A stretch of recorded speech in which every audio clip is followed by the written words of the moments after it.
გამარჯობა ჩვენ 311 ოთახში ხვდებით ერთმანეთს და დღეს კვლავ სპორტზე. კერძოდ კი მის ერთ-ერთ ყველაზე გამორჩეულ და პოპულარულ სახეობაზე კალათბურთზე ვისაუბრებთ. როდესაც კალათბურთსა და მის მოთამაშეებზე ვფიქრობთ, როგორც წესი თვალწინ საშუალოზე მაღალი ათლეტები წარმოგვიდგება. მიუხედავად იმისა, რომ კალათბურთელთა სიმაღლის საშუალო მაჩვენებელი 2 მეტრს უტოლდება, ამ სპორტში არაერთ ტანმორჩილ მოთამაშესაც უასპარეზია. ისინი როგორც წესი საკუთარი სისხარტით, სისწრაფით და საკმაოდ მაღალი ნახტომით გამოირჩევიან. თუმცა ზოგიერთი მათგანი მხოლოდ დაბალი სიმაღლის გამო გახდა ცნობილი.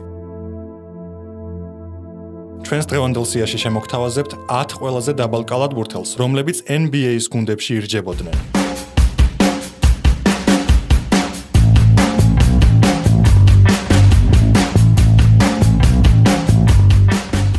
მეათე ადგილზეა ტერელ ბრენდონი, რომელიც 1991 წლამდე ორეგონის საკალათბურთო უნივერსიტეტში ირიცხებოდა. 1991 წელს კი მე-11 ნომრად იქნა არჩეული NBA-ის დრაფტზე კლივლენდ კავალიერსის მიერ, სადაც მან 6 წლის განმავლობაში იასპარეზა გამთამაშებლის პოზიციაზე. მისი სიმაღლე მხოლოდ 180 სანტიმეტრს შეადგენდა. მიუხედავად ამისა, მან ორჯერ 1996 და 1997 წლებში მონაწილეობა მიიღო NBA-ის ყველა ვარსკვლავთა მატჩში. უფრო მეტიც, ამავე წელს იგი ერთ-ერთმა პრესტიჟულმა სპორტულმა გამოცემამ წლის საუკეთესო გამთამაშებლადაც დაასახელა. გარდა კლივლენდისა, ტერელ ბრენდონმა მილოუკი ბაქსისა და მინესოტა ტიმბერვულვსის რიგებშიც ითამაშა. როგორც ხედავთ, მისმა ტანმორჩილობამ საკმაოდ წარმატებულ კარიერაში ბრენდონს ხელი ვერ შეუშალა, თუმცა ტრავმებისკენ მიდრეკილების გამო კარიერის დასრულება საკმაოდ მალე, 2002 წელს მოუწია. მე-9 ადგილზეა 178 სანტიმეტრის სიმაღლის დეიმონ სტაუდმაიერი, მეტსახელად ღონიერი თაგვი. იგი მე-7 ნომრად იქნა არჩეული NBA-ის 1995 წლის დრაფტზე ტორონტო რეპტორსის მიერ. მისი დებიუტი ლიგაში ძალზედ წარმატებული გამოდგა. მას საკმაოდ სოლიდური დრო ეძლეოდა შესაძლებლობების წარმოსაჩენად და პირველ 2 სეზონში საშუალოდ 19 ქულას აგროვებდა. რაც დაეხმარა იმაში, რომ 1996 და 1997 წლებში ამერიკის საკალათბურთო ლიგაში საუკეთესო ახალწეულად დასახელებულიყო. ამის შემდეგ 1998 წელს იგი პორტლენდ ტრეილ ბლეიზერსში გაცვალეს, სადაც მისი თამაში და სტატისტიკა ისეთი შთამბეჭდავი აღარ იყო და ძირითადად სათადარიგოთა სკამიდან ეხმარებოდა გუნდს. ამის მიუხედავად მან მოახერხა და შარლოტ ჰორნეტსის წინააღმდეგ თავი 54 ქულას მოუყარა, რაც 2017 წლამდე გუნდის ისტორიაში საუკეთესო შედეგი გახლდათ.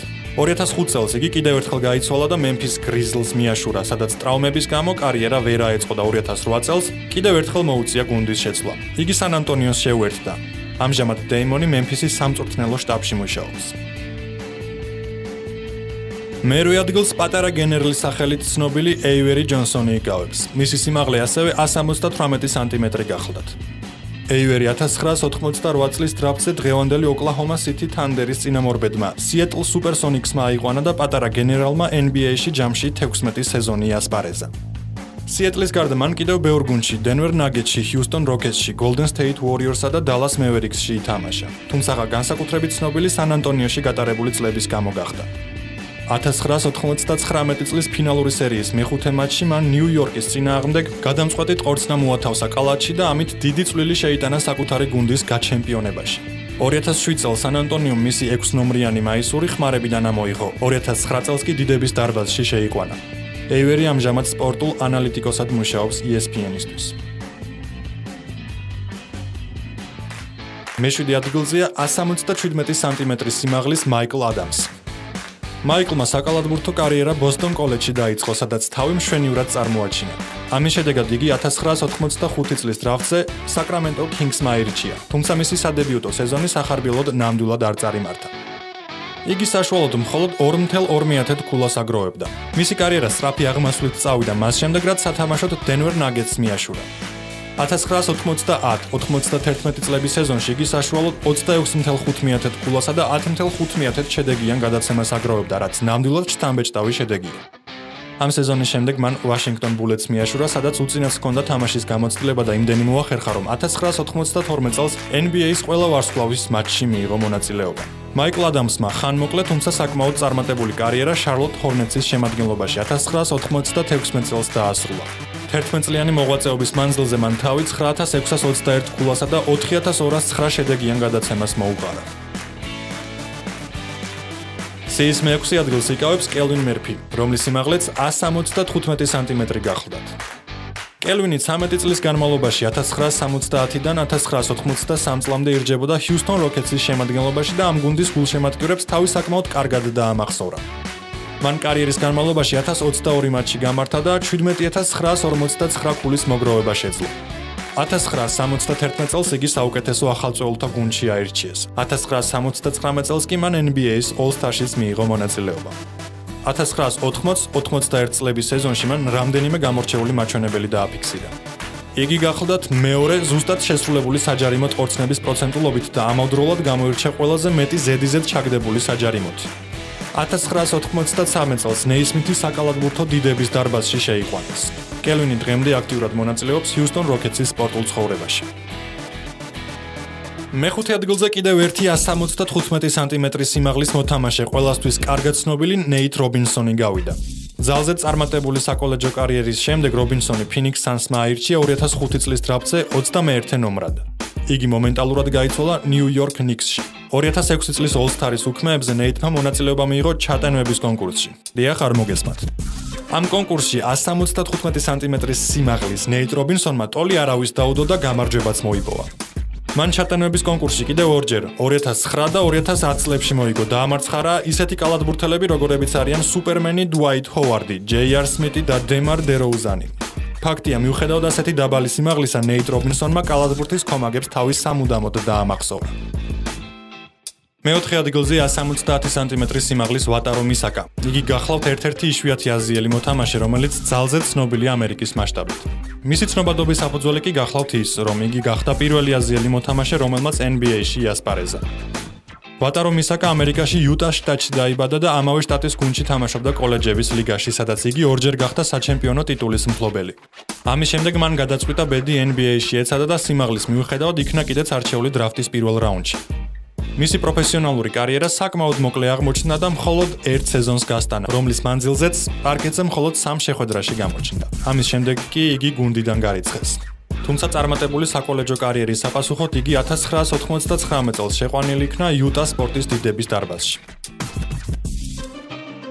სიის მესამე ადგილს კიდევ ერთი 170 სანტიმეტრის სიმაღლის მოთამაშე ენტონი უები იკავებს, რომელსაც ზედმესახელად თოხს ეძახდნენ.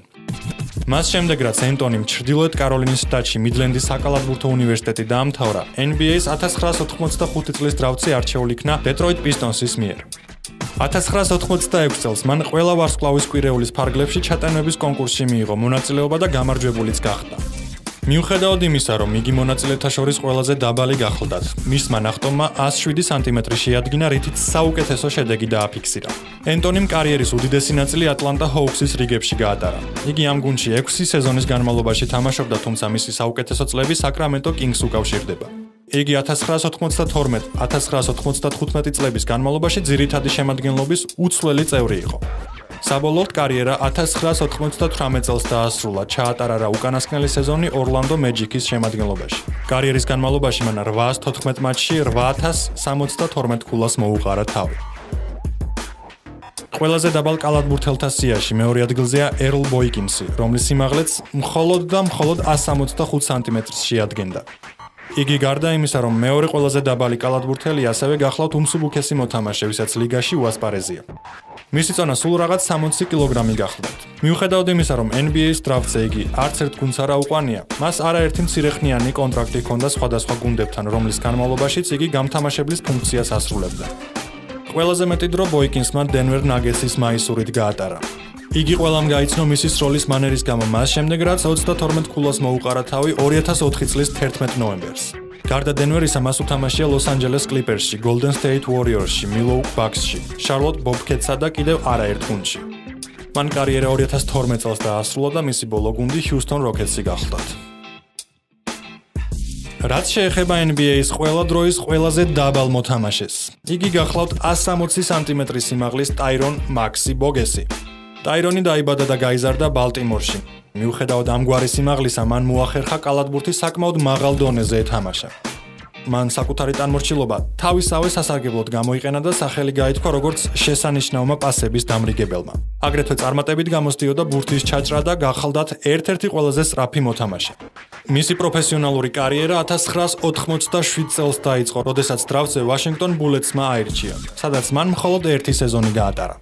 1988 წელს იგი შარლოტ ჰორნეტში მოხვდა, სადაც საქმე გაცილებით კარგად დაეწყო. გუნდში 10 სეზონი გაატარა და გულშემატკივრების ერთ-ერთ ფავორიტადაც იქცა. კარიერის განმავლობაში 6848 ქულა, 6726 პასი და 1369 ჩაჭრა მოაგროვა. მიუხედავად მინიატურული ზომისა, ტაირონმა მოახერხა ისიც, რომ კარიერის განმავლობაში 39 დაფარება მოაგროვა. ერთ-ერთი მათგანი კი ლეგენდარული მოთამაშის 2 მეტრისა და 13 სანტიმეტრის სიმაღლის პატრიკ ივინგის წინააღმდეგ მიითვალა. ამით კი ჩვენი სია მოიწურა და დღევანდელი ვიდეოც დასასრულს მიუახლოვდა. შეგახსენებთ, რომ თუ მოგეწონათ ვიდეო, გამოხატოთ მხარდაჭერა ლაიქითა და გაზიარებით. ასევე გააქტიურეთ ზარის ფუნქცია, რათა უფრო მარტივად ნახოთ საინტერესო ვიდეოები. შევხვდებით კვლავ 311 ოთახში, ახალ ვიდეოსთან ერთად.